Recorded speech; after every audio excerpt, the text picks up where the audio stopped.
You were never supposed to hear this. The documents were buried, the testimonies sealed, and the witnesses silenced. But the truth didn't die. It just waited. Waited beneath the floorboards of a farmhouse in 1834 Virginia, where the screams of 47 children were absorbed by stone walls and never meant to reach your ears. Until now. This isn't folklore. This isn't legend. This is the true story of the Sullivan family and the basement that became a tomb of innocence. In the spring of 1834, beneath a plain white farmhouse in Henry County, Virginia, Sheriff Benjamin Crawford and his deputy discovered something so unspeakable the reports were hidden for over a century. What they found weren't just victims. They found a system, a method, a machine. 47 children, shackled, starved, broken, whispering a single name, Mother Sullivan. But to understand how this horror remained invisible for over 2 decades, you must first understand how psychological control operates, not just in institutions, but in families, in communities, in the minds of the innocent. The Sullivan home was no house of chaos. It was perfectly ordered, controlled. Every smile, every explanation, every piece of forged correspondence was calculated to bypass suspicion. The neighbors praised her compassion. The pastor offered her blessings, and the town fed the darkness with its silence. She didn't need whips. She used stories. She didn't lock her doors with chains. She used empathy, tradition, and the illusion of care. And you need to understand this. What happened in that basement was not an accident. It was engineered. So the question is not how they hid it for so long. The real question is, how many more Sullivans were there, and how many still are? The house still stands, or at least what's left of it. Rotting beams, a collapsed roof, nature reclaiming what man once used for horror. But if you knew where to look, if you dug just beneath the surface, you'd find the blueprint of madness. You'd find how the Sullivan basement wasn't just a prison. It was a cathedral of control, engineered in silence, stone by stone. Ezra Sullivan didn't just build a cellar, he built a maze, a subterranean hive that stretched far beyond the footprint of the house. The blueprints were never filed. The workers were paid in cash. No questions, no witnesses. Each man brought in to carve one piece of a larger design they could never fully see. That's how this works. Compartmentalization. The same strategy used in secret societies, military black ops, and corrupt institutions. Give each man a task, a piece, a lie, and only those at the top hold the full vision. That's what Constance Sullivan held, a vision. She was not some madwoman overcome with cruelty. No, that would be too easy to explain. She was something far worse, calculated. Every lie was rehearsed, every act of kindness a test, and every child a resource. But the most disturbing part wasn't the chains, or the dark, or even the smell. It was the silence. After the discovery, one deputy wrote in his journal, "They didn't cry. They didn't scream. They just looked at us, as if we were the ones who'd done this." That is what sustained this horror. Not just the cruelty, but the stillness of a community too afraid, too trusting, or too blind to see what was right in front of them. Because sometimes the most dangerous prisons are built in plain sight. To understand how 47 children could disappear and no one asked why, you have to confront a deeper truth, one that's uncomfortable, one that's closer to your own life than you'd like to admit. You see, the Sullivan basement wasn't built with bricks alone. It was built with belief. Constance didn't need guards. She had a doctrine. She created a closed system of reality, a psychological cult buried in domestic routine. And just like any system of control, it operated on 3 pillars: isolation, repetition, and identity manipulation. The children weren't just chained to the walls, they were chained to her voice. Every day, she read to them from her handwritten Book of Mercy, a twisted text she composed herself, part scripture, part commandment, part confession. She told them the world had ended, that their parents had abandoned them, that Mother Sullivan was the only salvation they had left. Over time, some of them believed her. And that's the part most people can't handle, that the human mind, even in a child, can be rewired to love its captor, that when the pain is consistent enough, when the lies are delivered gently enough, the prisoner will defend the prison. That's the real horror. Not the chains, not the basement, but the fact that some of them didn't want to leave. One survivor, interviewed decades later, said this: "She told us the sun would burn our skin, that the air outside was poison, that freedom was a story for fools. And this is the design behind every institution that fears the free mind, control the narrative, starve the body, fracture the will. Then say you're saving them." The Sullivan farm was not just a crime scene, it was a prototype. They called her mother, but what she did to those children was not maternal. It was ritual, it was systematic, it was purposeful. Every Friday, just after sunset, the same event occurred. The children were led one by one into what Ezra Sullivan called the room of reflection. It was smaller than the others. Stone walls, a single chair, a mirror bolted to the far wall. They were made to sit in silence, for hours, staring at their reflection. No food, no water, no words. Just their own emaciated faces under flickering candlelight, while a voice, sometimes Constance's, sometimes Ezra's, whispered through a crack in the stone. "Who are you without us?" Over and over, for hours, until the question dissolved their sense of self. This wasn't discipline. This was identity erasure, because control isn't about violence. It's about confusion. Break the sense of time. Break the trust in memory. Break the ability to know who you are, then rebuild them as tools. Some of those children forgot their real names. They stopped asking for their parents.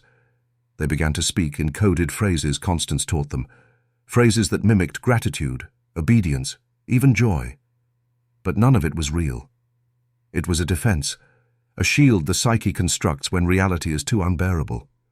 And here's the part no one wants to talk about. This same system is used in modern institutions. Different tools, same architecture, isolation, surveillance, repetition, and a soft maternal voice telling you that it's all for your own good. So ask yourself, how much of your own identity was chosen, and how much was installed? Because if it happened in a basement in Virginia in 1834, how many other basements have we never found? There was a notebook, leather-bound, hidden beneath a loose stone in the chamber nearest the furnace. On its cover, one word: order. Inside were 212 pages in Constance Sullivan's careful hand. Not a diary, not a confession, a manual. She called it her doctrine of shaping. It detailed how long a child could go without food before becoming compliant.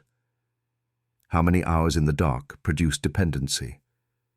How to pair pain with reward so they'd beg for punishment, because it meant attention. It wasn't madness. It was science. Primitive, yes, but precise. And this is where the real terror begins. She didn't invent these methods. She documented them, preserved them, passed them on. Pages referenced older texts, ones not found in any local library, European sources, names scribbled in Latin, titles long since banned or burned. The margins were filled with annotations in symbols resembling early Masonic cipher. Constance wasn't just running a prison. She was continuing a lineage. The Sullivan basement wasn't an isolated incident.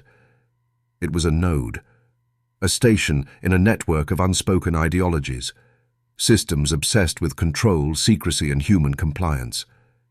And if you think that's a stretch, consider this. Some of the substances found in the basement, herbs, tonics, narcotics, weren't available locally. They were imported, expensive, specific, which raises a question the town of Millbrook never dared ask. Who was supplying her? Because no one runs an operation that large, that long, without protection, without allies, without silence purchased in gold or favors. This was never about one woman's madness. This was about systems that survive by hiding in places no one dares to look. And they always start the same way. With someone calling themselves mother. Millbrook wasn't innocent. They'll tell you they never knew, that they were fooled, that Constance Sullivan spun a web too complex, too clever for the average mind to unravel. But that's not the full truth, because deep down, they did know, or at least they suspected, and they chose to look away.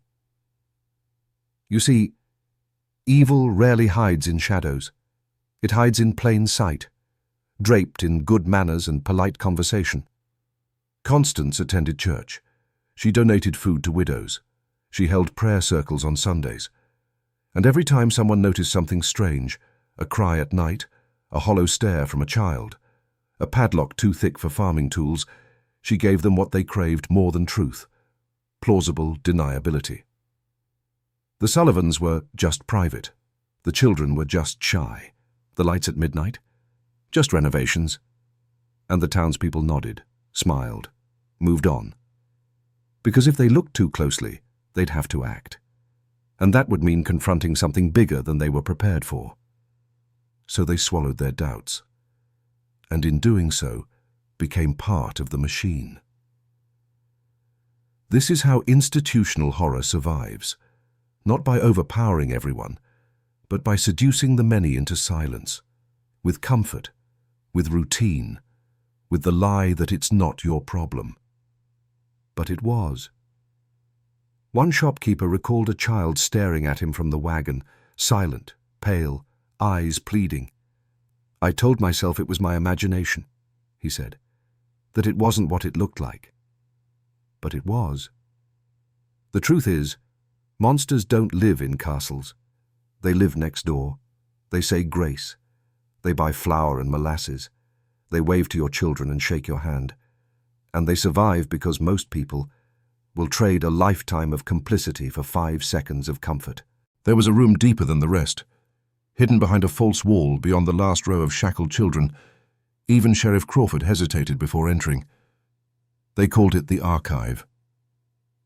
It wasn't large, 12 feet wide, maybe 15 deep, but what it held was older than the house above it, older than Constance, older perhaps than America itself.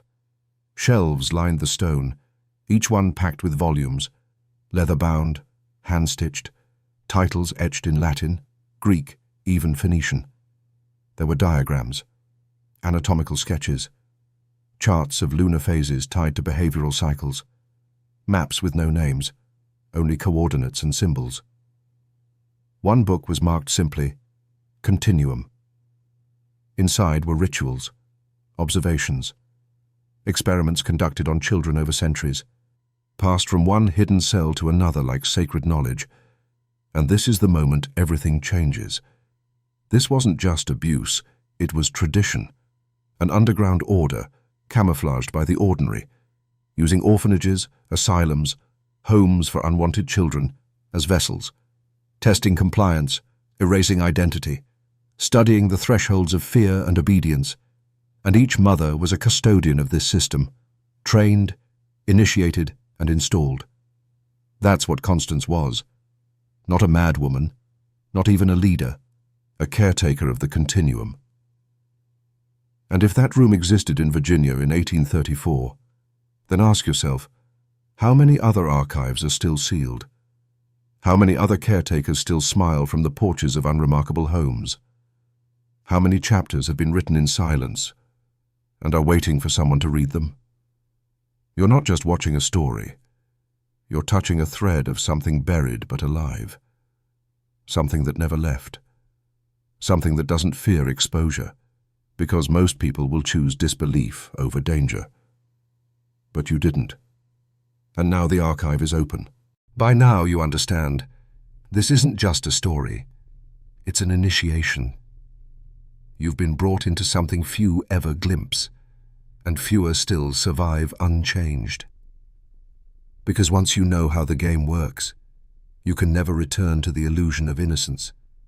So if you've made it this far, you're not like the others. You've crossed the threshold. And now I need you to prove it. Go to the comments right now and type the phrase, "I see through the mother." Type it twice.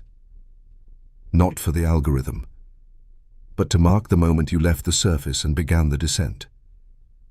Because the deeper truth is this: the Sullivan case wasn't just about pain. It was about programming. Every cell in that basement was a lab, a test site, not just for control, but for replacement. The children weren't only being broken, they were being rebuilt. In one recovered document, Constance describes a procedure she called the folding, a process of collapsing identity into obedience, then embedding new core directives using sensory deprivation, narcotic suggestion, and reward-punishment cycles. The goal wasn't submission, it was transformation.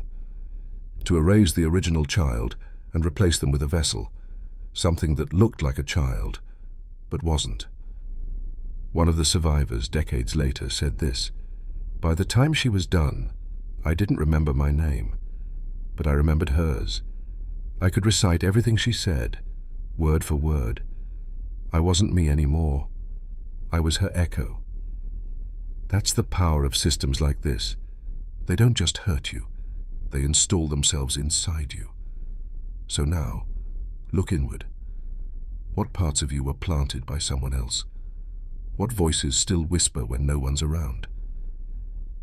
I see through the mother. Say it again. And step forward. When authorities excavated the lower chamber weeks after the discovery, they found something no one could explain.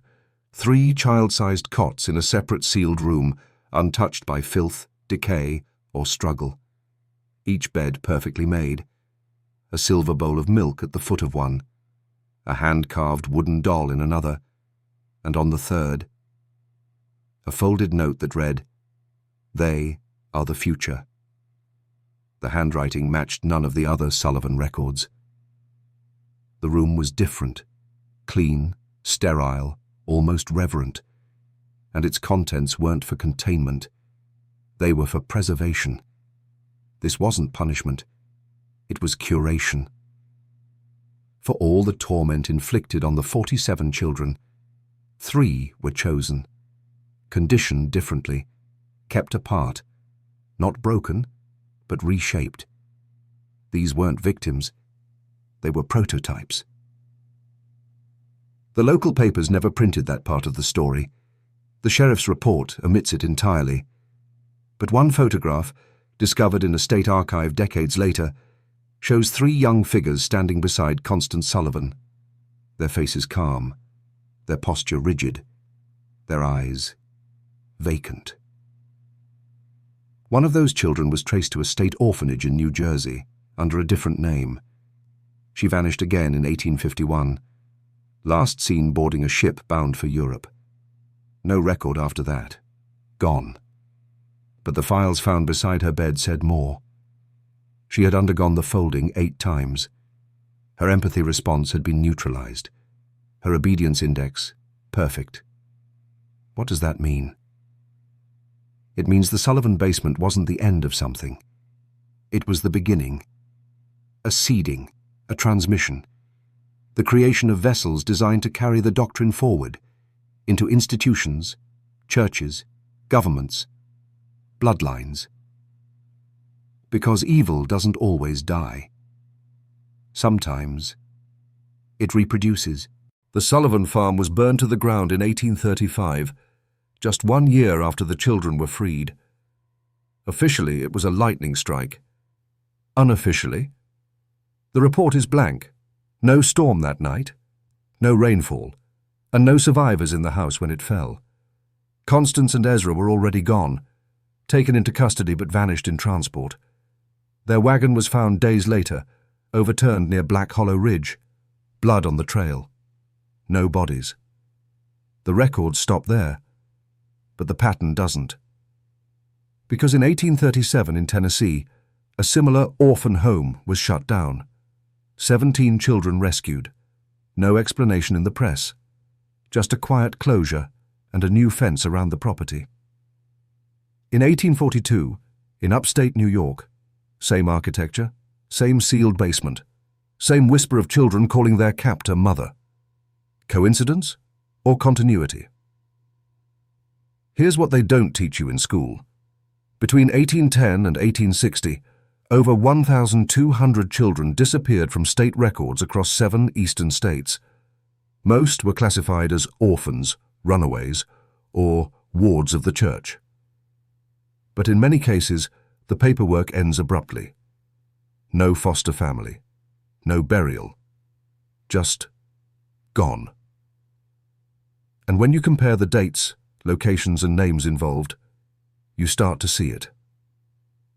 A network, not always connected by blood, but by doctrine, philosophy, purpose. These were not isolated monsters. These were participants in something older, deeper, and infinitely more dangerous. A belief system rooted in control through suffering, obedience through trauma, and transformation through fear. And every time a case was exposed, it was buried beneath bureaucratic silence. Every sheriff who spoke out was transferred, every file misplaced, every survivor discredited. Because the system doesn't protect children, it protects itself. And if the Sullivan farm was a spark, then what else has been smoldering beneath this country's soil? You want to believe this ended in the 1800s. You want to believe that darkness this deep couldn't survive modern light. But that's the final illusion. Because the system learned, it adapted, it evolved. Today it doesn't wear the face of a woman in a farmhouse. It wears suits, it writes policy. It runs therapeutic boarding schools, behavioral research facilities, and government-funded care institutions. But the model? It's exactly the same. Isolation, repetition, identity collapse, reconstruction. What Constance Sullivan called the folding, today they call behavioral correction, trauma recovery, structured living programs. You see it in the forced silence protocols, the reward-punishment matrices, the language engineering where words like freedom and obedience are blurred. One recent report documented a private childcare facility where kids were required to refer to their supervisors as mother unit. Where misbehavior meant time in reflection rooms, the walls padded, the lights dimmed, and a mirror bolted to the far wall. Sound familiar? Because it is. That design didn't die in the Sullivan basement. It was exported into every system that seeks to mold people through control, strip away identity, and rebuild obedient vessels who never question authority. This isn't ancient history. It's a shadow blueprint still coded into the DNA of modern institutions, from childcare to military training to psychological research. The real question is, how many have gone through a system like this without even knowing it?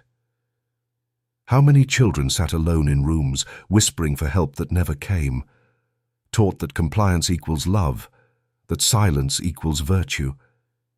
And how many of those children grew up, never realizing they were shaped? Look around. How many adults do you see who behave like echoes? You think this is about the past? It's not. It's about programming. And the truth is brutal. A broken child becomes a controlled adult. This is what they knew in the Sullivan basement. What Constance etched into every page of the doctrine of shaping, that you don't need bars to build a prison. You just need shame, confusion, repetition. Break the will early, and the body follows for life. Look around this country. How many men walk with slumped shoulders, unsure of their voice? How many women apologize for taking up space? How many adults carry memories they can't place, but feel in their bones when the door slams or the lights go out? The Sullivan children weren't the only ones folded. We were all folded, just in quieter ways. Through institutions that taught obedience over intuition, through religions that preached guilt before grace, through classrooms that punished questions and rewarded silence, through families that passed down fear as if it were wisdom. This is how the doctrine spreads, not just in basements but in policies, pulpits and playgrounds. And it costs more than you realize, because the children chained in that basement, they weren't just tortured, they were studied. Their reactions, their screams, their breaking points. Every moment was documented, used to refine the machine, a machine that still hums today beneath the surface of power. And every time you hesitate to speak, every time you feel small in the face of authority, every time you tell yourself, "This is just how the world works," you are hearing the echo of that doctrine. So ask yourself, what part of your soul was taken before you knew it had value? And more importantly, who benefits from you never getting it back? The basement was discovered. The children were removed. The story ends there. Right? Wrong. Because liberation isn't rescue, not when the programming is still intact. 47 children were pulled from that cellar in 1834. 47 blank stares. 47 fractured minds. But no therapy, no reintegration, no understanding of what had been done to them. They weren't healed. They were dispersed. Sent to orphanages, workhouses, Christian homes for recovery. Each one a new institution with its own rules, its own dogma, its own quiet methods of control. And guess what? Most of them disappeared again. Not physically, bureaucratically, psychologically. Their names changed, their files sealed, their memories blurred. Some became mute, others violent. Some joined the very systems that broke them, becoming caretakers, wardens, priests. Because trauma doesn't just shatter the mind, it replicates. One boy, originally listed as Subject 19, was later found running a reform school in Ohio. His records show he implemented solitary confinement for boys as young as 6. Another, Subject 03, a girl named Ruth, was institutionalized for schizophrenia in 1847. She spoke only in prayers, and sometimes in phrases directly lifted from Constance Sullivan's journals, word for word. These weren't isolated tragedies. They were continuations. Because when a system is built to erase identity, it doesn't end when the door opens. It ends when the programming is undone, and no one taught these children how to undo it. So they became echoes. Some walked into silence, others into madness, a few into power. And this is the part no one wants to face. The victims of one generation often become the architects of the next. That's how the doctrine survives, not through blood, through trauma, through unhealed pain that seeks control to feel safe. And if no one intervenes, it grows, it mutates, and it builds new basements. There's a reason they never prosecuted Constance Sullivan, a reason the sheriff's report vanished, a reason the judge sealed the case, a reason none of it made the national press. Because the people at the top already knew. They weren't shocked. They weren't outraged. They were informed. And that's the final layer you need to understand. This wasn't a crime. It was a protected operation. Constance wasn't acting alone. She was placed there, positioned, trained.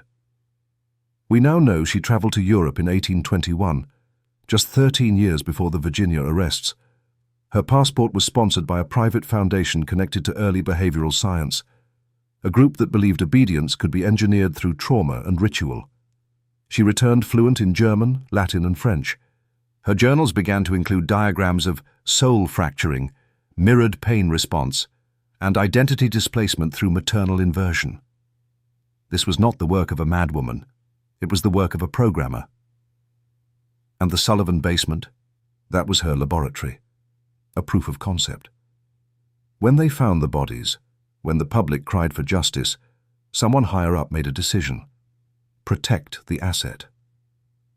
Because what she discovered was useful.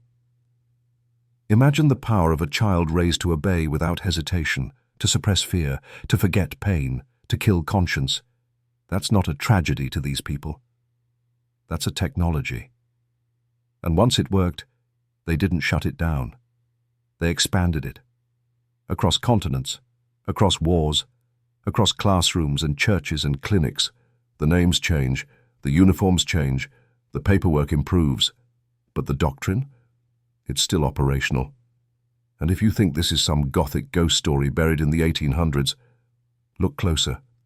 At the silence in the systems around you, at the way some children still vanish, at the way authority still demands love instead of truth. The Sullivan file isn't closed. It was archived. By now, you've seen the pattern, the silence, the disappearance, the ritual. But there's one last piece. The seed. Buried inside every child in that basement was a single phrase, repeated again and again until it etched itself beneath language. The mother loves, the mother shapes, the mother decides. It was their prayer, their anchor, their leash. Some survivors were found whispering it in sleep. Others carved it into wood, walls, even their own skin. Not because they believed it, but because they'd been programmed to need it. That's the real horror. Not the chains, the dependence. Because once you convince a child that pain is love, that silence is safety, that obedience is identity, you don't need to imprison them. They'll police themselves, and they'll pass it on. This is what the doctrine always wanted. Not control over bodies, but control over belief. To install a framework that would persist even without the architect. Constance didn't care if she died. She knew the seed would survive. In every child who couldn't scream, in every adult who flinched at freedom, in every institution that said, it's for your own good.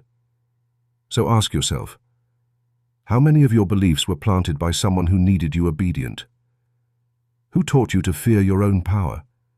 Who convinced you that love had to be earned through sacrifice? Because the Sullivan children are gone. But the programming, it's in our schools, our homes, our laws. It's in every part of society that teaches compliance before conscience. That makes you ask permission, just to breathe. The doctrine was never about the past. It was about legacy. And now that you see it, what will you do? You followed the trail, through the filth, the doctrine, the silence. But now it's time to face the final horror. The basement never ended. It just got bigger. What was once beneath a farmhouse in Virginia is now woven into institutions, ideologies, even your own family. The tools evolved, but the aim never changed. To fracture, to fold, to own. And you, sitting there, watching this, you were never untouched. Because somewhere along the way, you were told to be quiet when you wanted to scream, to sit still when you wanted to run, to smile when something in your soul was dying. That's the new chain.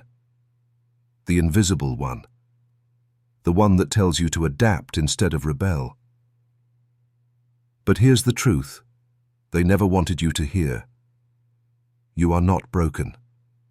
You were broken. And that difference matters. Because anything that's been broken can be rebuilt. Not into who you were, into who you were always meant to be, before the folding, before the silence, before they inserted fear where your fire should have been. This isn't just a story about children in chains. It's about you, the child inside you that still obeys, the voice you buried to survive, the parts of yourself you sacrificed to feel safe. It's time to go back and get them, because the greatest act of rebellion is not escape. It's restoration. To speak again, to remember, to rebuild a mind they tried to erase. The Sullivan family thought they could shape the future in a basement. They were wrong. The future is shaped by those who step out of that darkness and refuse to pass it on. So here's the final question. When they write about you, will they say you were folded? Or will they say, you broke the doctrine and set the fire and burned the system to ash?